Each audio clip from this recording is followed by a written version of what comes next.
India में कोई निगरान हुकूमत नहीं है, इलेक्शन कमीशन पावरफुल है, सारे इख्तियारात इलेक्शन कमीशन के पास आ जाते हैं। अच्छा, तो अब ये बताइए कि इस वक्त सूरत हाल क्या है इंडिया की? मोदी साहब कितनी मरतबा पहले मुंतखब हो चुके हैं भला? 2 मरतबा। 2 मरतबा। तो अभी जो मैं देख रहा था रिपोर्टिंग और चीज़ें, उससे तो ऐसे लग रहा था जैसे दोबारा आ रहे हैं। जी बिल्कुल लग रहा है, और इस दफ़ा तो उनका जो टारगेट है वो है 400+ सीट्स उन्होंने लेनी है आउट ऑफ 543। तो लास्ट टाइम इससे कम ली थी। लास्ट टाइम उन्होंने 300+ ली थी, जो कि प्रॉपरली एक सिग्निफिकेंट नंबर है। सादा अक्सरियत उस टाइम भी उनके पास थी, तो इस दफ़ा वो उससे भी आगे जाना चाहते हैं, वो 2/3 के आसपास जाना चाहते हैं। तो क्यों लग रहा है ये कि वो दोबारा आ जाएंगे? अच्छा, ये एक कॉम्बिनेशन है। अगर आप मोदी की सियासत को देखें पिछले 10 साल में, जो कि उनका 2014 से अब तक का टेन्योर है जिसमें वो प्राइम मिनिस्टर रहे हैं, तो वो 2 पैटर्न्स पे काम कर रहे हैं। एक तो वो सेकुलर इंडिया को शिफ्ट कर रहे हैं टूवर्ड्स हिंदू फर्स्ट इंडिया, ओह, कि जिसमें वो ये समझते हैं, उनका बाकायदा ये मानना है कि कोई ज़रूरत नहीं है सेकुलरिज्म की, हम हिंदू हैं और हिंदू मत को हमें बढ़ावा पर परवान चढ़ाना चाहिए। इसका क्या कॉन्सेप्ट है? हिंदू फर्स्ट इंडिया क्या कह रहे हैं? जी, अच्छा, Hindu first India. Secular India से वो शिफ्ट हो रहे हैं इधर। तो इससे अट्रैक्ट हो रहे हैं लोग? बिल्कुल हो रहे हैं। आप ये देखें कि जितना फ़िरका वाराना और बैनुल मज़ाहिब तनाज़ात में इजाफ़ा हुआ है वो हमारे सामने है। ये गाय के मसाइल, हिंदू मुस्लिम फसादात, फिर राम मंदिर का जो मामला हुआ है सारा, कश्मीर की खसूसी आइनी हैसियत को ख़त्म किया गया है। इसी तरह जो बंगाल और उसके आसपास के जो सूबे हैं, आसाम वग़ैरह, वहाँ पे शहरियत के जो बिल थे उसमें मुसलमानों को टारगेट किया गया। तो ये स्पेसिफ़िकली जो उनका एक बुनियादी फ़लसफ़ा है कि ये एक हिंदू नेशन, एक हिंदू स्टेट होनी चाहिए, तो वो उसकी तरफ बड़ा सक्सेसफुली जा रहे हैं। अच्छा, महज ये नहीं है हाँ, कि हम ये कहें कि काफ़ी नहीं है कि ये सिर्फ बयानबाजी और ये एक मजहबी इंतहा पसंदी, ये नहीं है। साथ डेवलपमेंट का भी उनका एक प्रॉपर नैरेटिव है जिसके ऊपर वो काम कर रहे हैं, उनकी परफॉर्मेंस है। इसके कॉम्बिनेशन से फिर वो अपने इलेक्शन कैंपेन को आगे लेके चलते हैं। यानी डेवलपमेंट भी है और बयानिया भी है एक। बिल्कुल। अच्छा, अब डेवलपमेंट में क्या है? डेवलपमेंट में ये है कि इंडिया के जितने एयरपोर्ट्स थे वो दुगने हो चुके हैं। फॉर एग्जांपल अगर 70 थे, अब 140 हो चुके हैं। इसी तरह वहाँ पर 4 लाख किलोमीटर के आसपास सड़कें नई बनाई गई हैं। बहुत बड़ा नंबर होता है ये। 4 लाख किलोमीटर? बिल्कुल। उफ। अब इसके बाद 5 सिटीज़ में मेट्रो थी, अब 20 सिटीज़ के अंदर मेट्रो की सर्विस अवेलेबल है।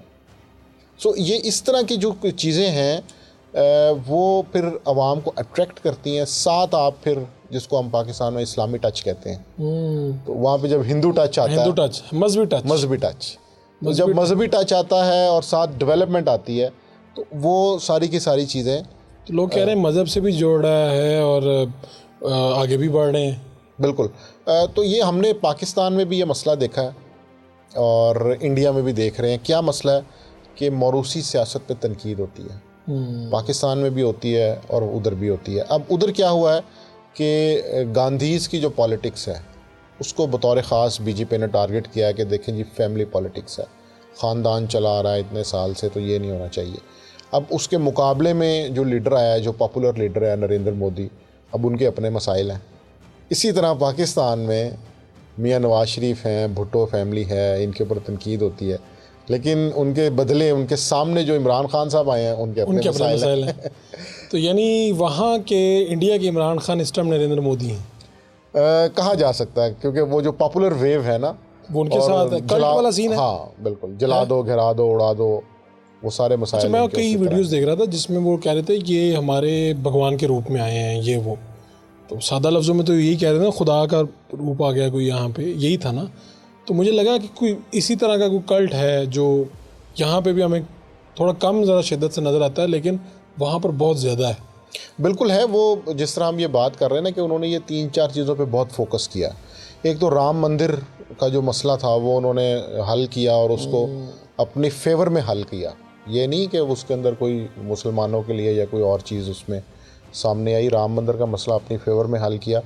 कश्मीर के हवाले से बहुत डिबेट होती थी कि आर्टिकल 370 होना चाहिए, नहीं होना चाहिए, और कोई उसको हाथ लगाने की हिम्मत नहीं करता था इंडिया के कॉन्टेक्स्ट में। उसको इन्होंने बिल्कुल सालों बाद उखाड़ पे छाड़ दिया।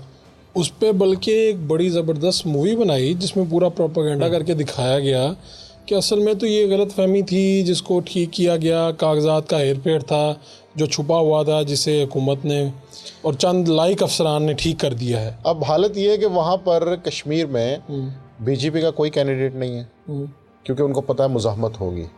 और वहाँ की जो रियासती असम्बली है, अब तो रियासत नहीं है, अब यूनियन टेरिटरी है, उसके इलेक्शंस भी नहीं हो रहे, इतने साल हो गए। तो वहाँ सेटअप क्या चल रहा है?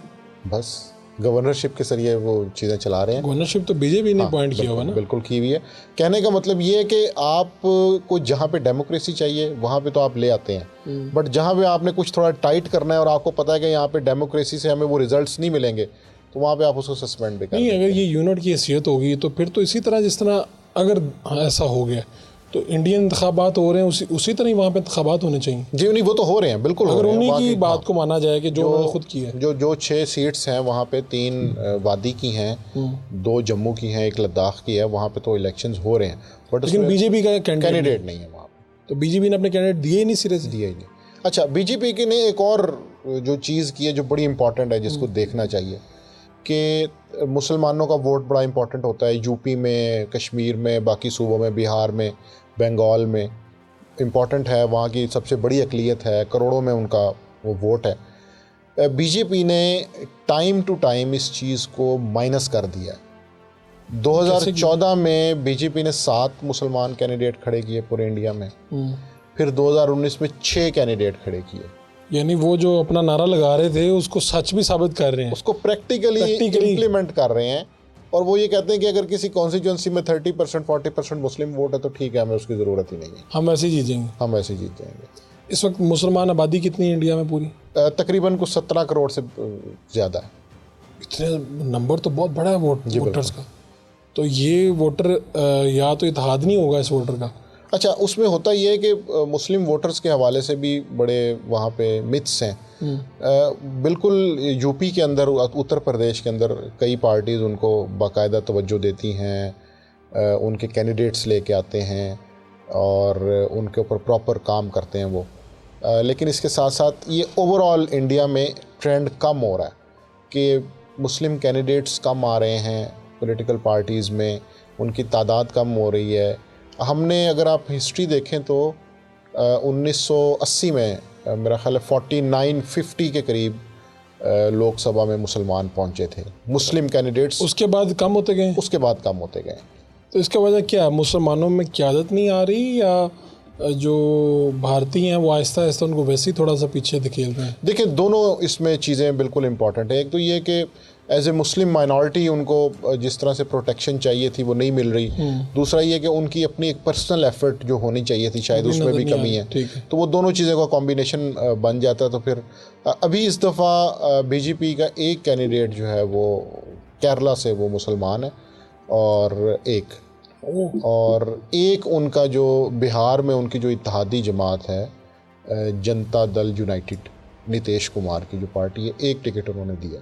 चलो वो तो इत्तेहादी ने दिया होगा ना। 543 में से अगर 2 लोग, इसको आप 1+1 ही करके देख सकते हैं। तो वो इसके मुकाबले में कांग्रेस ने क्या किया? वहाँ पे बाकी जमातों में तकरीबन अगर हम मिलाएं तो कुछ 70+ के करीब कैंडिडेट्स होते हैं, जिनमें से 30 इस साइड पे हैं, कांग्रेस और बाकी जमातों की साइड पे। तो वहाँ का number in comparison to BJP तो बहुत अच्छा है, लेकिन ओवरऑल ये नंबर कम होता जा रहा है इंडिया।